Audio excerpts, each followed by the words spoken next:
YouTube, what's up? It's your boy Crypto J coming at you guys with yet another J Talks Crypto. If you're brand new to my channel, hit the subscribe button as well as bell notification. I do my best each and every day to give you guys the top picks in cryptocurrency. And guys, I am on a mission to hit 100,000 subscribers. I can't do it without you guys. And it's the only way I'm going to make it to Colombia. I'm trying to move down to Medellin. I can't do it without it. Literally 100,000 subscribers. So let's do it, guys. Hit that subscribe button. We're going to talk about some Bitcoin. We're going to talk about some Toshi Coin. I'm going to let you know I'm not a financial advisor. I'm just telling you, Crypto J. I got to do that in every video. Let's do it. All right, let's talk about it. So you guys could see total market cap coming in at $2.7 trillion, down 2% today, guys. Fear Greed Index started to tick a little bit up, right? Back at 21, even though that's insanely low. It's crazy low, right? We're still trying to make some kind of a comeback on Bitcoin. Bitcoin today coming in at 84. Right, Bitcoin dropped all the way down to 79. I was just saying in my video last night, I was like, dude, this is gonna have to be like some kind of a spring that's gonna come, and I honestly feel like we're gonna have to see some kind of a spring back to, we're gonna like, right? I felt like, go look at yesterday's video. I made a video 6 hours ago, and I was talking about the fact that we were at 79 and that we like kind of have to see like a big spring happen pretty soon because we're just too insanely oversold. So even if it does mean that, I'm not saying that we're going to necessarily reverse the trend completely, but I'm just saying, like, if you look at our Fear Greed Index right here, right, this is what I'm paying attention to, just so you guys know what I'm thinking, my thoughts, right, which are just thoughts. You see how on the Fear Greed Index we're kind of like ripped through the bottom here. You see how every time like we were down here before, we would have like these big, you know, consolidations. It would go up and down, not just down and down. It's not normal for things to just go down and down, just like it's not normal for things to just go up and up forever either. So at some point, just like the way things go up very fast and then they come down very fast, sometimes we can see things go down very fast and then go up very fast too, right? Like how Bitcoin drops all the way down to 79 and then jumps all the way up to 84. And we see again, that happened plenty of times on the Fear Greed Index, right? So that's why I was telling you guys too, and I was paying attention to that RSI, and I was saying, wow, heavy oversold, right? Every video I have open 2 indicators, guys. I don't know if you guys always notice it, but I always have open this bad boy right here, the RSI, and I have opened the Keltner channels. They kind of just let me know where we're at. It's just a easy way for me to trade. Now, we got to talk about this one-day chart, right? Because this is not good, actually. One-day chart, not looking good at all. So you guys could see we still got to break above this bottom Keltner channel. And we've seen what happens. You guys have been following. You guys now know what happens when we break up under that bottom level, right? You see how many times we've struggled to get back above it. And so I tell you guys all the time, it's very hard to break back above that bottom Keltner channel. That second Keltner channel is decent, but you really we want to be seeing this thing trending between these two right here.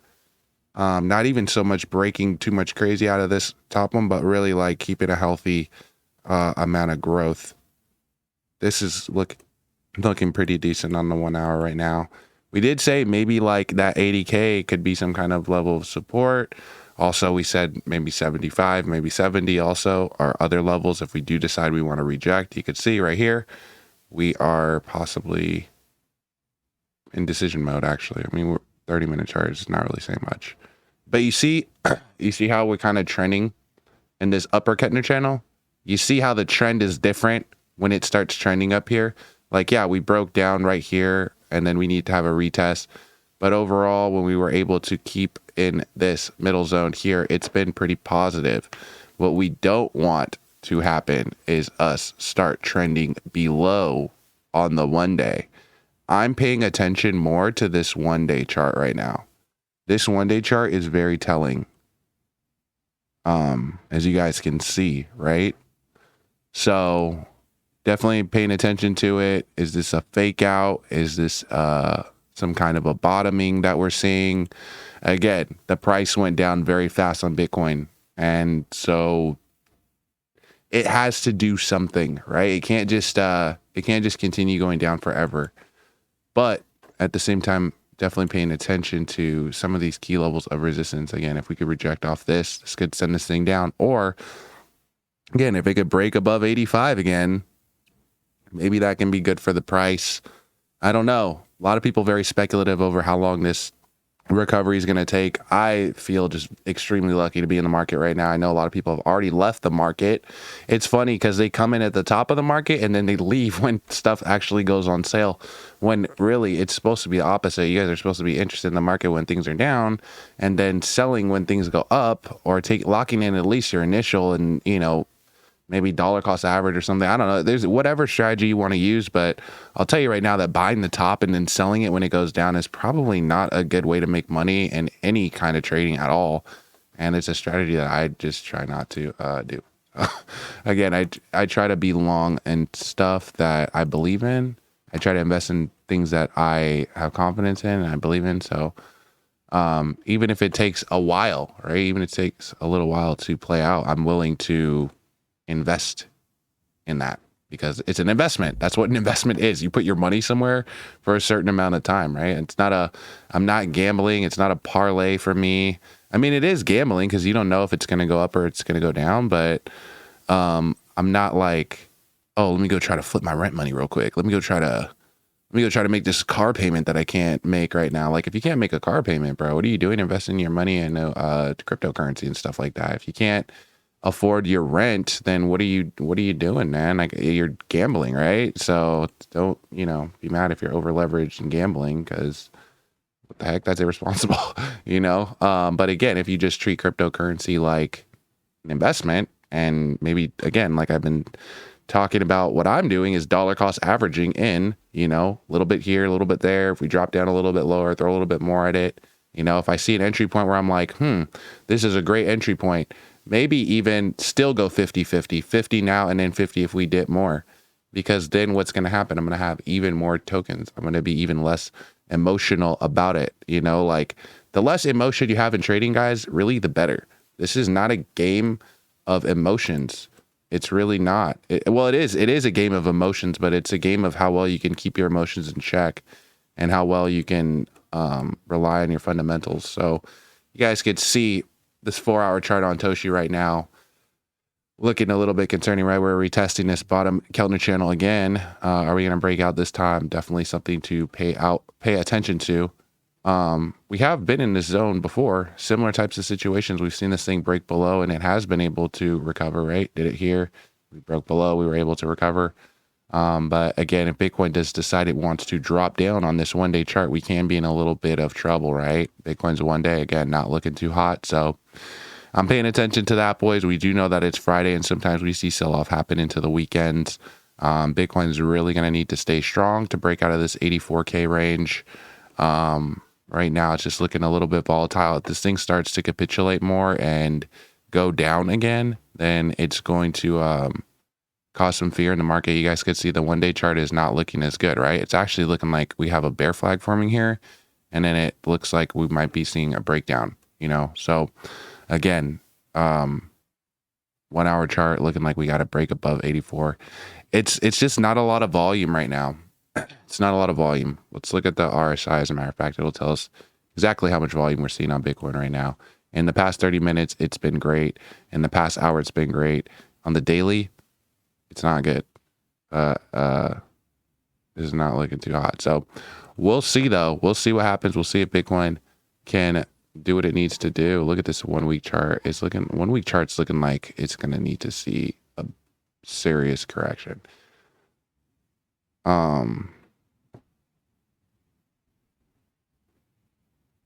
Right? Because look, we broke through that second level, but we've broken through the second level before. I mean, it's not the end of the world, right? We broke through it here. We broke through here, and look, we shot all the way back up. So it's not to say that it's for sure going to break down again. Look at the RSI, right? Key resistance level right here at the RSI too. So again, it's happening on these smaller time intervals for sure. It does look like they're trying to hold some kind of support, but I guess we'll see, guys. We'll see. Again, we're going to be covering it all day. We can't hit 100K without you guys. You might as well hit the subscribe button. You made it this far, right? We're homies now, dude. Like, tap in, bro. Like, tap in, hit the subscribe, hit the bell notification. I might go live later. We're going to talk about Bitcoin. We're going to talk about Toshi a lot in it today. So again, make sure that you guys are tapped in for that. Also, if you're not yet following me over on X, go follow me over on X, because I got my Telegram in there, and you guys could join us in the Telegram. It's amazing, guys. Everybody who follows me on X, everybody who follows me on TikTok, X, or Instagram, you can get invited to my Telegram. And then also I'll leave a link to my Patreon below for those of you guys who are looking to really take your game to the next level and invest in yourself on this dip, bro. Imagine that, bro. Imagine investing in yourself on this dip instead of just paper handsing out of all your stuff and thinking that we're going to go into like a 30-year bear market and crypto's going to fall off a cliff. Like, what if you invested in yourself and like you didn't think that this was going to be like a overnight get rich quick scheme with cryptocurrency, and you actually use this time to become a better trader, and then when the market rallies, you have all of these awesome skills to fall back on? Wouldn't that be amazing? Instead of just listening to the guy who's crying. It's like, I think about it like we're all in the trenches, right, bro? We're all in war. We're all in the trenches. There's one guy, he's chilling in the trenches, playing the harmonica, making the best out of it. There's another guy, he's having a panic attack in the corner, like making everybody else seem like it's gonna be like he's just the worst person to be around. There's the other person who just packed up and left. You know, there's all kinds of people, guys, that are in the trenches. You got to pick who you want to be around. Be around the guy who's trying to make the most of the situation, who's trying to, again, make ways of winning a situation where you are in the trenches. There are ways of winning, guys. People that focus on the good in things, like, how can I get better? Like, so many Bitcoin times of Bitcoin consolidation, I've used this time to just like really get good at trading. And that could mean trading on a paper wallet, you know, practicing my scalping and stuff like that, even using fake money. Like, those are all things that I used to do when I was getting started in crypto, because it was my first bull rally too at one point, right? And I had to deal with these price corrections and the uncertainty of Bitcoin, and I don't know where it's going to go. And let me tell you guys, the fact that it went over 100K is already giving me a new level of confidence in Bitcoin. Like, the longer I'm doing cryptocurrency, the more confidence I have in the space. And so now that I've been doing it for like so long, it's like, I don't know. Like, I know it will go down. I know it will go down. I know it will go up. I know sometimes I'll be down for like 10 months. I'm okay with that because I know what can happen if I hold on for 10 months. Like, if you can't handle that, because you put your rent money in, then, I mean, whose fault is that? That's your fault, right? You shouldn't have been over putting too much money. And this is what I tell people all the time. Like, do not come in here thinking that this is get rich quick, that you gotta throw 30 grand that you do not have into cryptocurrency and turn it into 100 grand because you seen your friend do it. Like, bro, those people that do that, they do that like way up at the top, and then they FUD up the projects. You see these people, you know exactly who they are. I could tell who these people are by the comments that they leave in my video. I could tell exactly where you bought at. I could tell exactly your mentality. I could tell exactly, honestly, how long you're going to be in the market too. Because again, it's not my first cycle, and I've seen the turnover rate. I know how it is. And let me tell you guys, these times of these Bitcoin consolidations and these capitulations and stuff like that, it's to get these guys out the market. These guys are what you call exit liquidity. They like to use these guys for exit liquidity. These guys that come into the market put too much money in at the top, and then they like to jack these guys around. Then they like to also jack around these guys that are playing with all this leverage around here too. You know, up, down, up, down, up, down, making you think that you can make some easy money just by shorting the market. Brother, what I have found in cryptocurrency is that time in the market beats timing the market. So that's just my personal opinion. Maybe you find that different. I have a lot of people that do swing trade, they leverage trade and stuff like that. They'll come and they'll talk trash to me. I've heard it so many times. They come and they talk trash to me, and those guys are usually not in the game for very long because, again, they're trying to make get rich quick money, which is cool. I'm not saying like, you know, every leverage trade that you make or every time that you're trading futures is not a good thing. You're doing something crazy, but I'm saying like if you're a day trader, if you're a scalper and it makes sense to you and you have a winning record and you're good at it, great. If you're using a bot and it has great success for you, great. But if you're trading into a wild Bitcoin like this right now, and you're just looking to get rich quick, doing some quick futures trading and 20x in your money and all this stuff, bro, you're not going to be. I've seen people get liquidated for over $5 million, guys. I'm telling you, in live, guys. They post the order and everything. Oh, look, I put this put in, and then Bitcoin shoots, right, and then bam, you're liquidated $5 million, and everybody in Telegram's got messaging you asking, "Are you okay?" Literally, we were all messaging this guy, "Hey, bro, are you okay? Everything cool?" Like, seen it, bro. Seen all kinds of stuff. Seen people move Bitcoin to Ethereum addresses and lose over $2 million. I kid you not, had to leave the country. And that guy probably still watches the channel. He's probably gonna be like, dude, you gonna tell my story forever, huh? Brother, that was a crazy story. I'm sorry. I gotta put you on front street for that, but that was crazy. But anyway, guys, I'm saying all that to say just, I don't know why I said that, guys. But anyway, you got to know what you're doing in the crypto space, guys, because it's crazy out here. And it's volatile. So, yeah. Anyway, I'll catch you guys next video. Let me know what you guys think about Toshi, and I'll catch you next one. Peace.